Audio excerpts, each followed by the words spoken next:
Welcome to A Slice of SEL, a podcast for educators about social emotional learning.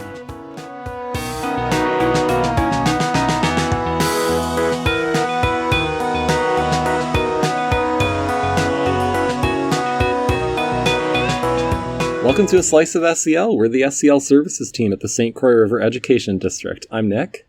I'm Angela. And I'm Kevin. And this week we're talking peer feedback. There are a ton of great articles out on the internet about this topic where teachers are offering their tips and tricks, being really generous with that. And what we've done is just boil a lot of those resources down to see what they have in common. We're going to cross-reference that with our own personal experiences with peer feedback, and we're going to talk about it on this podcast so that you don't have to read those articles. You can listen to it while you're driving, commuting, walking the dog, what have you.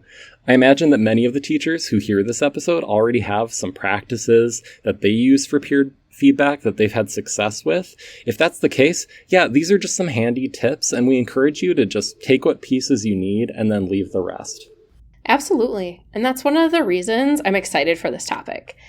Giving and receiving feedback is happening all the time in classrooms. It's a regular thing. And this is SEL. There are a few Minnesota SEL benchmarks that mention feedback. And just one example is this benchmark from the 4 to 5 grade band, where students can demonstrate different ways to provide feedback to peers. So this is just an example of how teachers are already doing SEL. And our work isn't doing something new. It's refining the craft of what we're already doing. Fun stuff to talk about. But before that, let's talk about what's filling our buckets this week.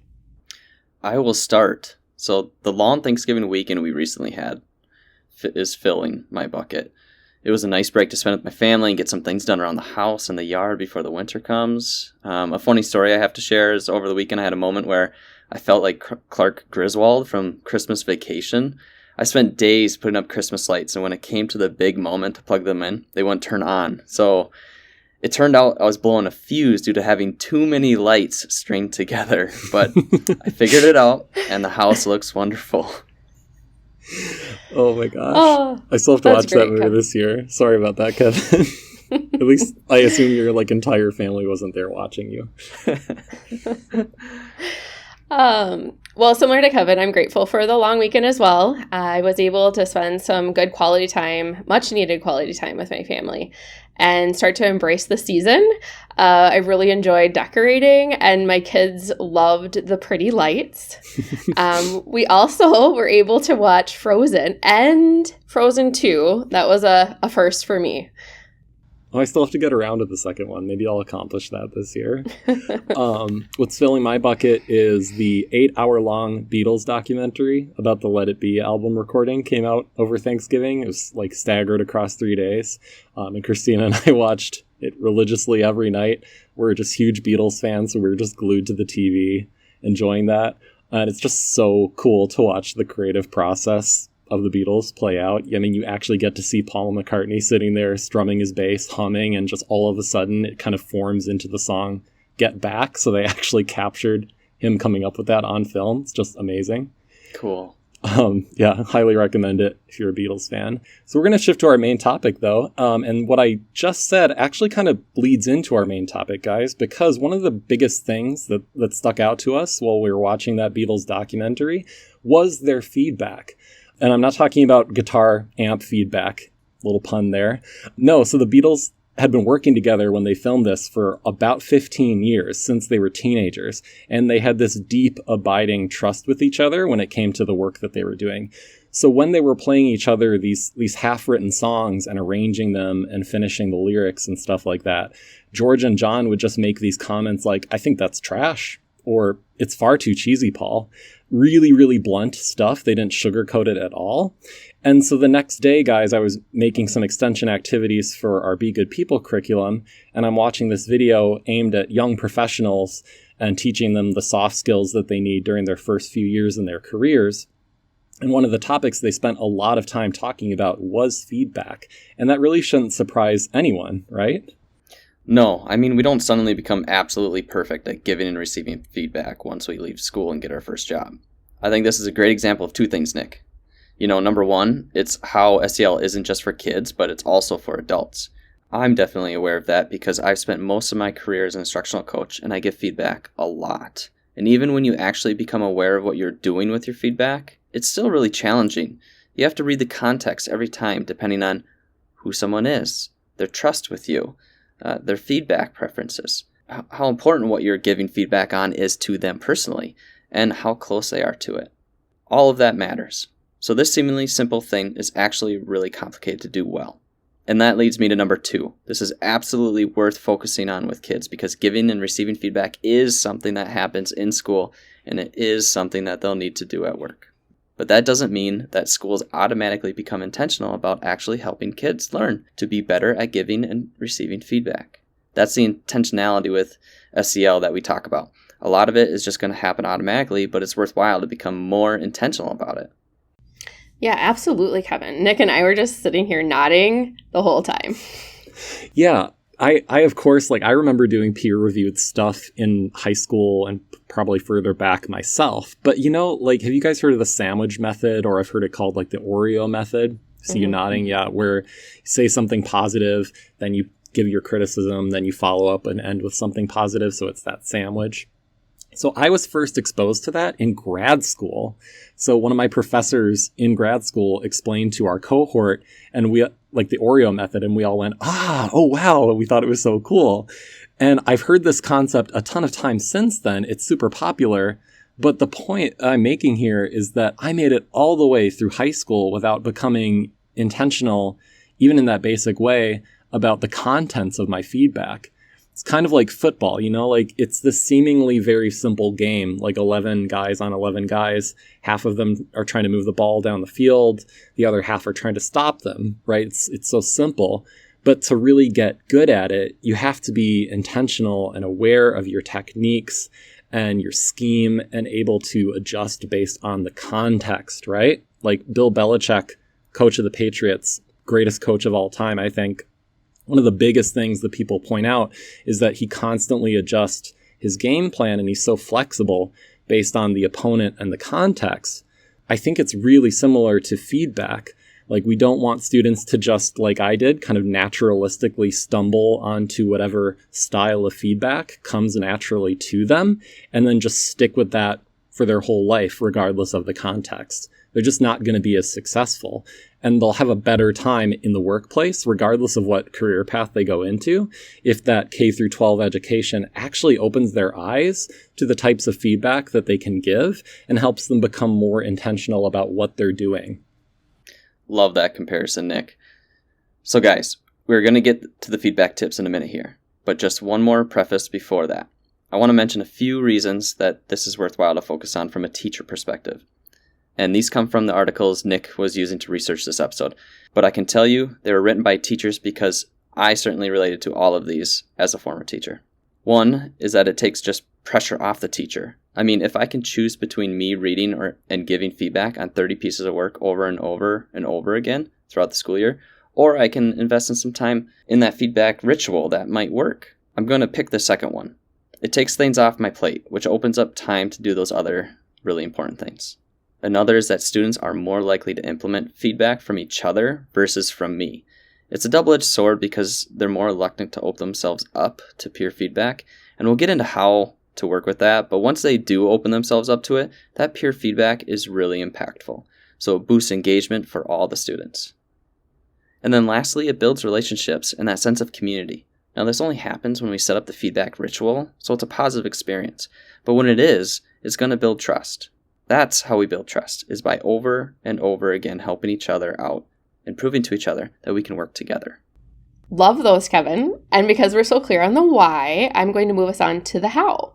So let's dig into those tips we keep mentioning. There's 5 of them. The first one is setting ground rules and then holding students accountable. So we just talked about how peer feedback can build up that sense of community in your classroom, but obviously if students use it as an opportunity to tear into each other without trying to be helpful, that's going to have the opposite effect.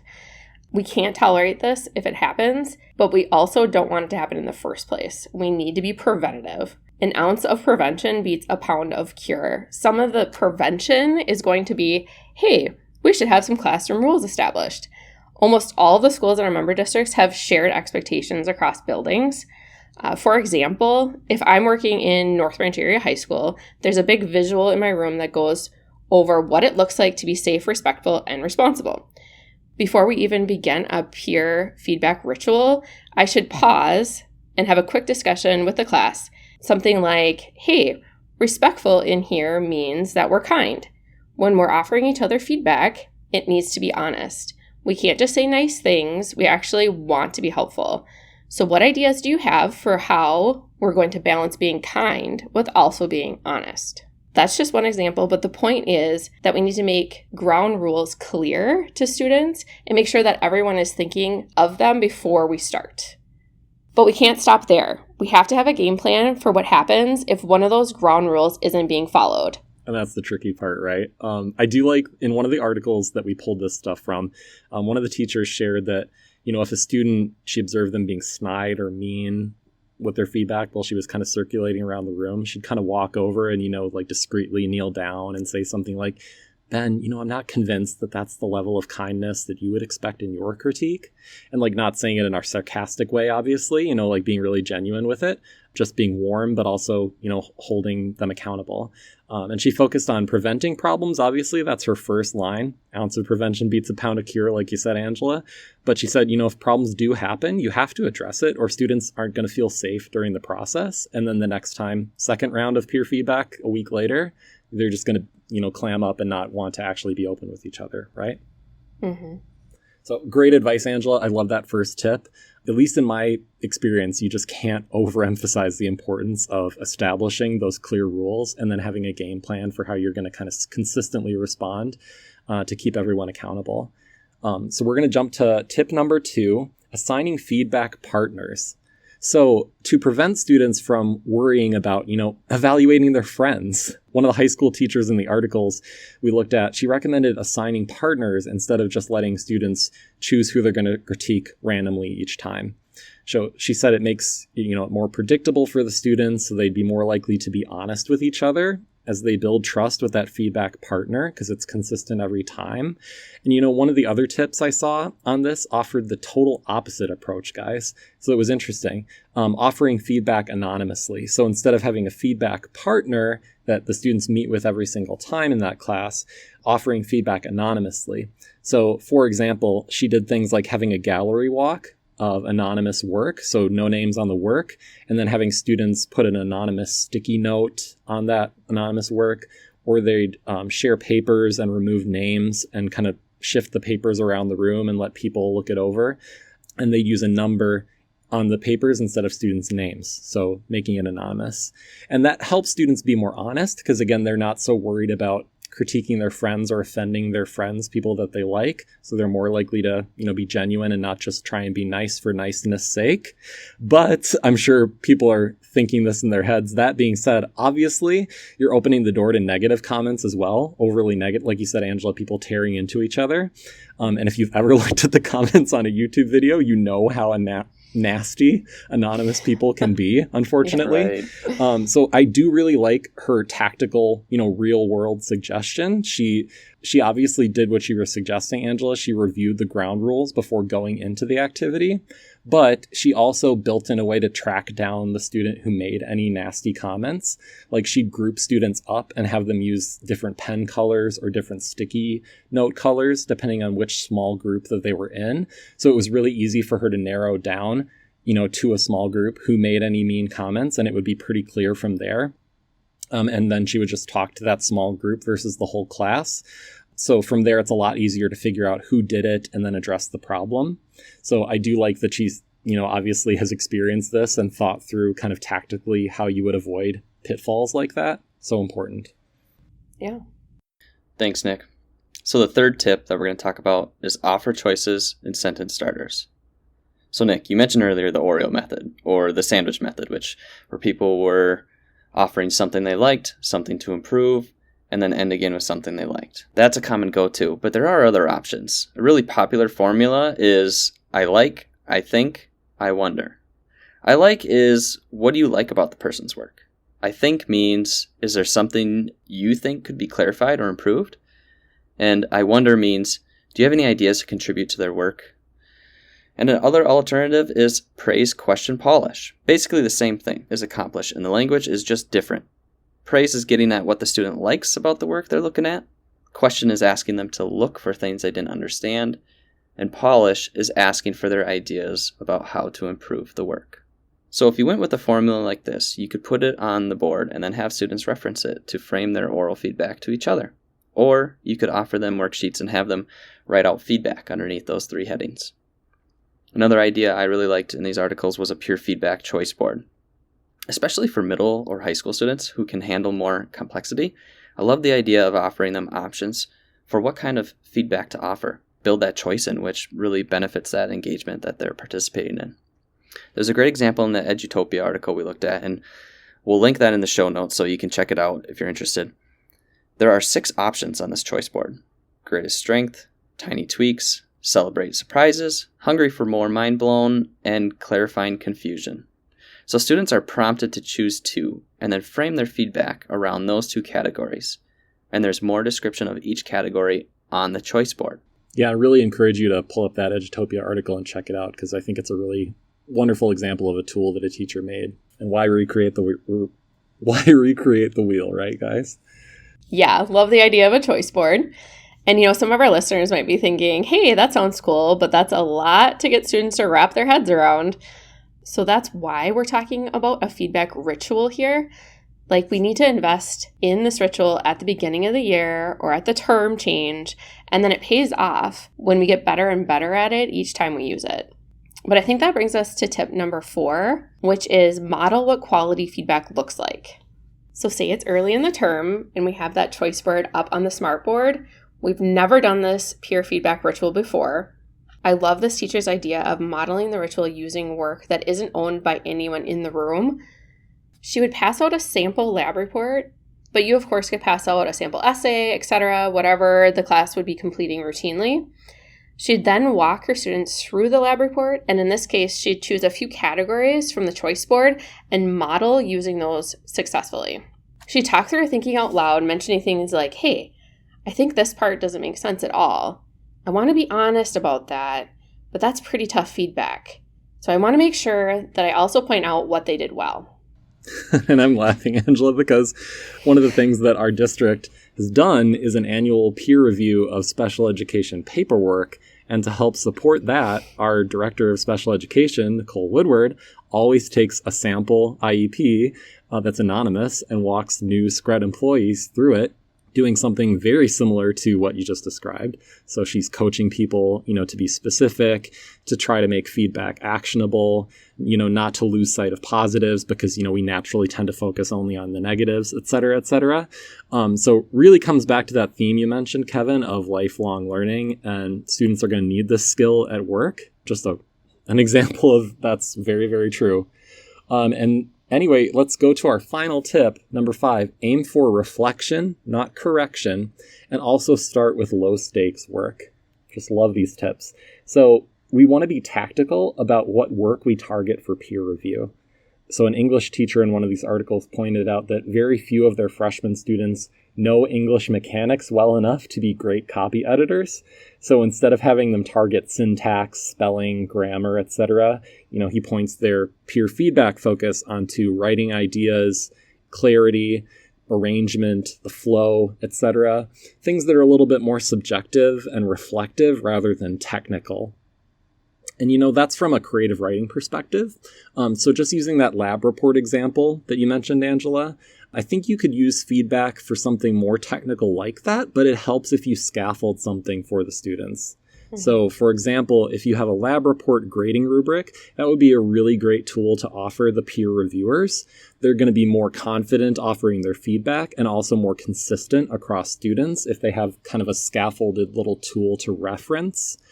And there's also the question of how important and relevant the work is. Kevin, I think you mentioned in your preface, that's something that's so key to being successful with your feedback, is just being conscious of how close this work is to someone's heart and how important they see it, because they're going to be more sensitive to your feedback if that's the case.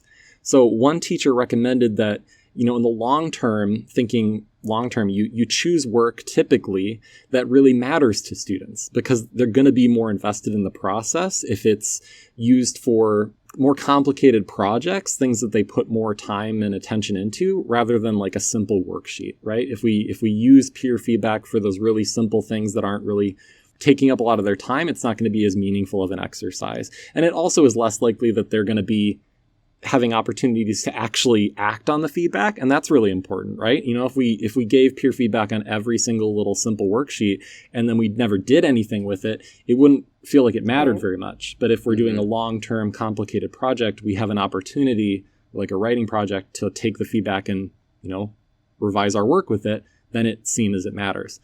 Anyway, but the same teacher said that she does ease students into the process. So kind of like where Angela was talking about anonymous work that nobody owns, kind of the next step then after you've modeled how to give feedback with that anonymous blank work is picking really low stakes assignments that the students worked on themselves. You do that early in the term so that students can build up the trust with each other and get used to the feedback ritual before they dig into more substantial work that they care about more. And I think that's a really nice progression to take students on, especially if you have those feedback partners, because they start out just going through the motions with that low stakes stuff, and then we get to more high stakes stuff. Great work, guys. So with that, we're going to talk takeaways. So giving and receiving feedback is definitely going to happen in schools, but it may be something that's seen as happening parallel to the learning, the academic learning, and it's just seen as a means to an end. But this is an SEL skill set that we talked about. It's so relevant to success outside after school, after students graduate. And that's a lot of what SEL is about. Seeing the feedback itself as a skill set worth developing, and then being intentional about how we grow that skill set. We offered 5 tips for how to do that. So number 1 was set those clear ground rules and review them right before we give feedback, and then hold students accountable if we're not, living up to our expectations. Number 2 is assign feedback partners so students can build up that trust. Number 3 is offer choices and sentence starters to scaffold and give students that support. Number 4 is model what quality feedback looks like with anonymous work, for example. And number 5 is aim for reflection, not correction, and also start with low stakes work. So we want to be intentional about when we're using feedback. Like we said, please just take what you need from this to refine your practice, and you can just leave the rest. Thanks for spending time with us today. Make sure to subscribe, and if you're on YouTube, make sure to click the bell so that you are notified when new episodes are released. And we'll see you when you come back for another slice of SEL. Thanks, guys. Bye. Bye. Bye.